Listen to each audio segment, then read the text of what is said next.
the rest of the story. Winter arrived on schedule to stand watch over the dying year, and with it fear invaded Danville, Kentucky.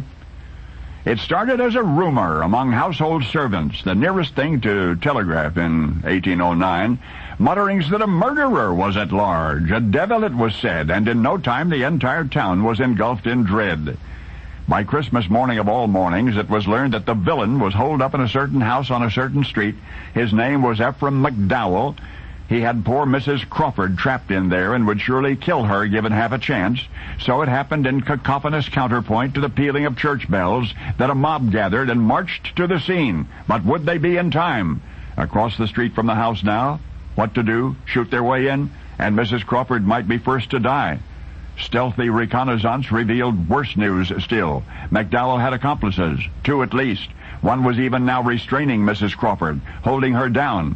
And as the report reached the ears of the assembled, a scream was heard, a scream from inside the house.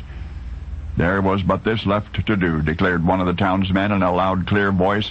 Let the assassins know what awaited them should Mrs. Crawford be further harmed. And with that, the man produced a long, heavy rope, deftly tossed one end of it over the lowest branch of a tree beneath which they stood, and shaking his fist, he shouted to the house across the way, "Lay hands on that woman at your peril!" And a cry of affirmation rose from the crowd. Meanwhile, inside the house, there was heard promptly following the shouts a sharp, insistent rapping on the front door. Mrs. Ephraim McDowell, who was also inside the house, hearing the menacing knock, withdrew a pistol from a desk drawer, and trembling, she went to answer it. And as the door squeaked ajar, the man on the other side announced himself. "I am Dr. William Copper," he smiled. "I have only just moved to Danville. I am here to observe," he said. He might have added, "I am here to observe medical history."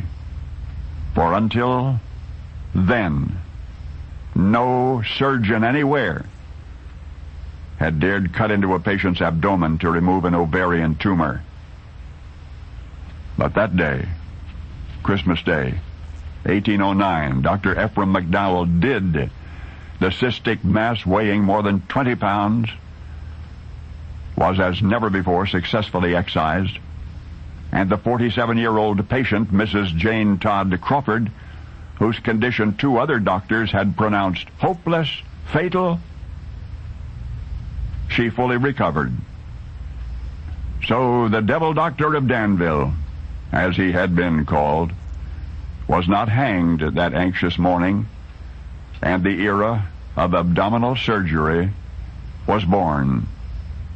How nonchalantly accustomed we have become to that which once mobilized a lynch mob, to a potentially life-saving procedure which was once decried even from pulpits far and wide.